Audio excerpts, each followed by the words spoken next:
Hello, c'est HR, votre chroniqueur. Alors aujourd'hui, je vais vous parler du film Ip Man, le combat final.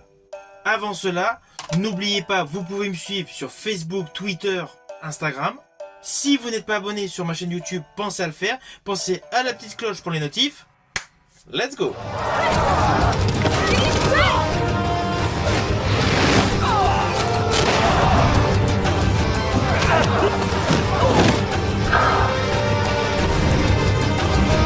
我叫葉問，我嚟揾我徒弟。我冇興趣管理度，我係嚟管理。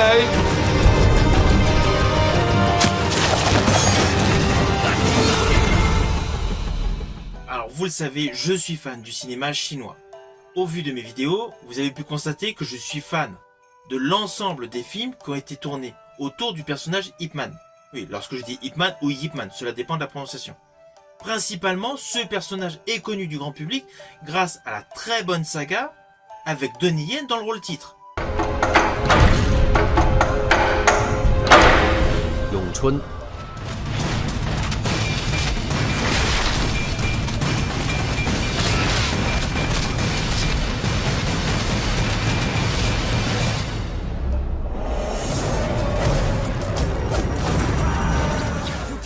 with the wrong one. I am the finisher. It's the final call. Now your time is up. Game over. This the interview. Yeah. J'ai d'ailleurs effectué une vidéo faisant le rappel de cette saga. Et d'ailleurs, n'oublions pas qu'un 5e opus va voir le jour. Bref, parallèlement, je vous ai parlé de 2 autres films autour du personnage Ip Man qui racontaient la jeunesse du personnage Ip Man. De ce fait, ces 2 films s'inscrivaient avant le premier opus de la saga avec Donnie Yen. Là, le film que je vous présente aujourd'hui, qui a donc pour titre Ip Man, le combat final, il se positionne juste après Ip Man 2 avec Donnie Yen, mais va beaucoup plus loin que les Ip Man 3 et Ip Man 4 avec Donnie Yen, car nous allons jusqu'à la mort du personnage Ip Man. De ce fait, ce biopic est beaucoup plus étalé en termes d'années. Il relate des faits qui s'étalent sur 2 décennies, les années 50 et les années 60.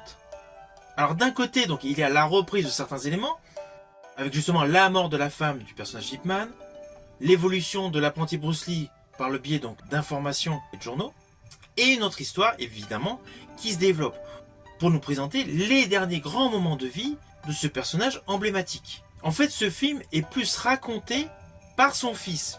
Il y a beaucoup de narration tout au long de ce film.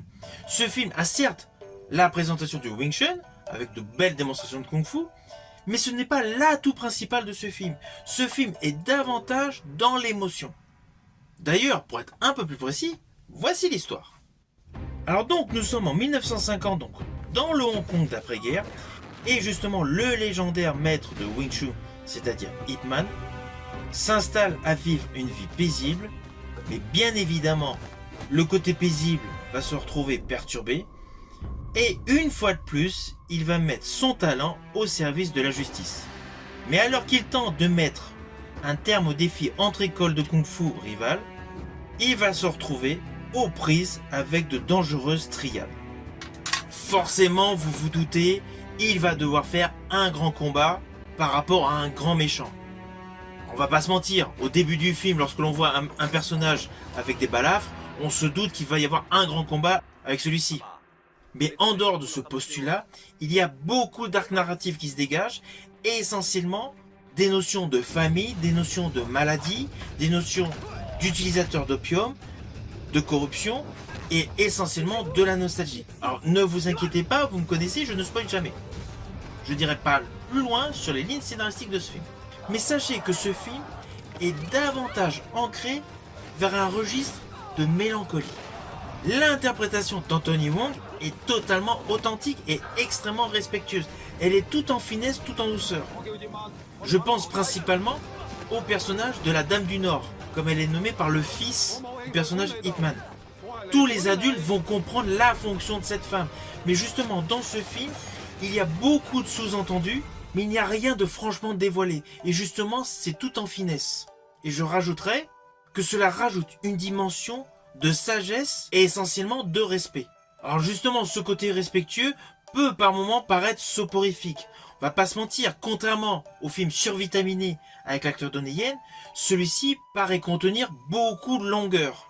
Mais il ne faut pas oublier que le personnage Ip Man dans ce film est le personnage vieillissant du grand maître de Wing Chun. C'est pour ça que c'est tout à fait logique que toutes les déambulations du personnage sont beaucoup plus timorées.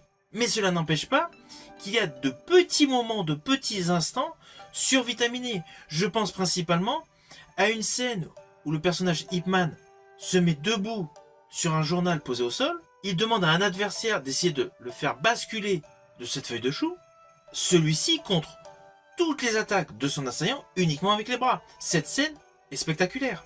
Mais cela n'empêche pas qu'elle garde un cadre extrêmement lent en termes de posture du personnage Ip Man. Alors cela n'empêche pas que la réalisation d'Herman Yeo est bonne. Elle a ses moments de tendresse, mais elle a également ses moments d'action survitaminée pour du kung-fu à un instant bien précis. Je pense principalement à une scène de combat qui débute dans une salle pour se terminer sous la pluie. Là, les échanges de coups sont magistraux. Et justement, la réalisation d'Herman Yeo confère à cet ensemble un bon résultat. Alors il ne faut pas oublier qu'Herman Yeo avait réalisé un autre opus de la saga Ip Man. C'était en 2010. Et cet opus n'avait rien à voir avec les films dans lesquels vous avez pu découvrir Donnie Yen. Ce film n'est autre que Ip Man, une légende est née.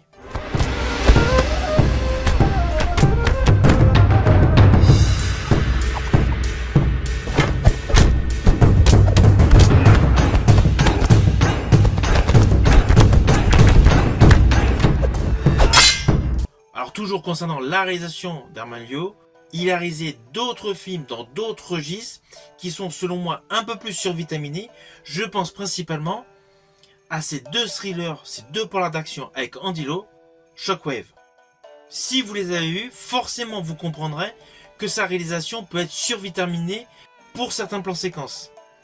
Mais on va pas se mentir, dans ce film, le réalisateur a voulu essentiellement mettre en avant, c'est le côté respectueux, le côté emblématique et le côté sage de ce maître de kung-fu à l'histoire totalement incroyable. 我叫葉問，我嚟揾我徒弟。我冇興趣管理度，我係嚟管理。